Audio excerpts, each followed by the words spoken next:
साथियों, कैसे हो? सबसे पहले तो मैथ वालों की तो बल्ले बल्ले हो गई। एक तो पद 900 कह रहे थे, उसकी जगह 1400 आ गए, 1470। और दूसरी जगह दूसरा फ़ायदा ये हो जाएगा कि वो दोनों जगह फॉर्म भर सकते हैं। अब मैथ वालों के लिए जितना मौका मिला है और इससे तो बेस्ट शायद ही कभी मौका मिलेगा। और दूसरी बात, टेलीकॉम को तो आपको पता ही है, टेलीकॉम में खूब मौज ही मौज है। प्रमोशन भी बहुत जल्दी होता है और इतना वर्किंग लोड भी नहीं होता है, तो सब फ़ायदे ही फ़ायदे। वैसे मैं आपको मैं बता दूं, मैं भी टेलीकॉम से हूं और अभी भर्ती थी हमारी 1417 के, पिछली भर्ती 1417 की थी, लेकिन उसमें अभी 260 यहाँ हैं और कुछ लड़कियां वहाँ हैं। अभी भी पद खाली है, पूरे भरे नहीं गए। वैसे वेटिंग लिस्ट भी निकाली है 2 बार, अब तो वेटिंग नहीं निकालेंगे, जो क्राइटेरिया था वो पूरा कर लिया है। जो खाली पद थे वो जो नई भर्ती आई है इसी में ऐड करके। तो अब टेलीकॉम वालों को तो ये एक बात ये भी खास है कि सिलेबस आपके थोड़ा सा अलग है, बाकी तो पूरा सेम ही है। थोड़ा वो मैं बता देता हूँ टॉपिक वाइज। वैसे अभी पूरी मतलब जानकारी जितनी काफ़ी मिली है, जो भी अगर नई नई कोई जानकारी मिली तो मैं आपको आगे बताता रहूँगा। और रही बात, आप मैथ आपके नहीं है, जो मैथ वाले हैं उनके मैथ नहीं है और जीडी में मैथ जोड़ दिए। लेकिन आप भी एक बात ध्यान रखना, मैथ के जो 2-4 टॉपिक मैंने बताए, आपने सिलेबस वाला मेरा वीडियो देखा होगा, मैंने आपको पूरा एकदम मतलब एकदम समझाया पूरा कि कैसे पढ़ना है, उसको एक बार देख लेना। और उसके बाद में अपने टेलीकॉम के लिए आपके अलग से क्या क्या सिलेबस है, देखो इसमें मैं बता देता हूँ। देखो सबसे पहले सूचना प्रौद्योगिकी, ये तो आप नॉर्मली जानते हो, इसके बारे में यही होता है जो अपनी इलेक्ट्रॉनिक डिवाइस होती है, जो भी मतलब कंप्यूटर की जो भी सामग्री होती है उसके बारे में वो होती है, वो सूचना प्रौद्योगिकी आती है। यानी उसमें सूचना का आदान प्रदान कैसे होता है, ठीक है। एक फिर दूसरे टॉपिक पर संचार, यानी वो सूचना प्रौद्योगिकी और संचार में सेम ये सेम आ गया। और उसके बाद में है साइबर सुरक्षा, यानी साइबर सुरक्षा में आपको कुछ यही है जो साइबर के जो धोखाधड़ी चल रही है उसके लिए सरकार के द्वारा जो प्रयास किए जा रहे हैं, उसके लिए जो नई नई गाइडलाइन है, जो नए नए ऐप है। तो जैसे अपना राजस्थान पुलिस का एक व्हाट्सएप ग्रुप भी है, उसमें जुड़ जाना, उसमें एक न्यूज़ अपडेट आती रहती है। और वैसे मेरे को टाइम नहीं मिलता ट्रेनिंग में, आप समझ सकते हो, ट्रेनिंग में अगर टाइम मिलता तो मैं भी आपको प्रोवाइड करता रहता, तो उससे आप जुड़ जाना। या फिर सिटीजन ऐप भी है राजस्थान पुलिस का, उसमें आप करोगे तो साइबर के।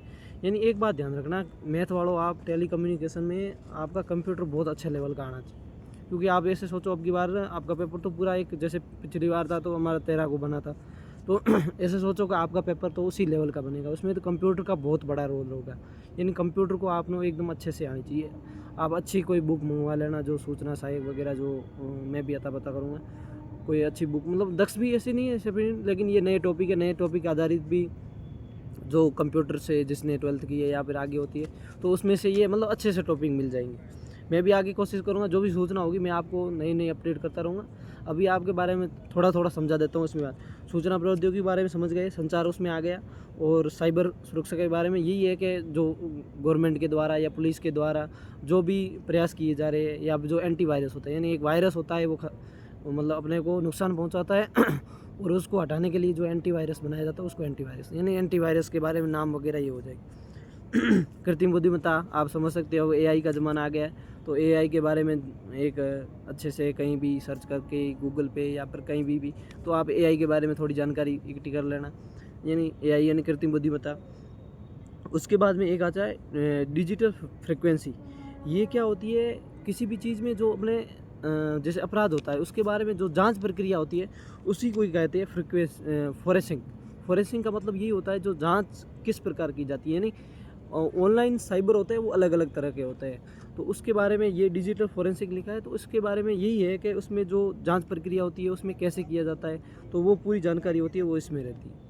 रेडियो सेट को कैसे सेट करना है, रेडियो में जो मतलब आपको ज़्यादा इसमें घबराने की बात नहीं है, ऐसा समझा जाए तो। जैसे नेटवर्क टॉपिक जोड़ा है कंप्यूटर के साथ में, नेटवर्क, तो नेटवर्क टॉपिक पहले भी था, ऐसे नहीं है कि कंप्यूटर में पहले नेटवर्क टॉपिक नहीं था, नेटवर्क टॉपिक पहले भी था और अब भी शामिल है, बस इसमें ये है कि अलग अलग से नाम लिख दिया। जैसे अभी रीजनिंग लिख दिया तो रीजनिंग के नीचे पार्ट लिख दिया, उसी हिसाब से ये होता है। अपने पहले कंप्यूटर था तो उसमें भी नेटवर्क था, ऐसी बात नहीं है नेटवर्क, लेकिन अब ये बात है कि नेटवर्क आपको डीपली पढ़ना पड़ेगा।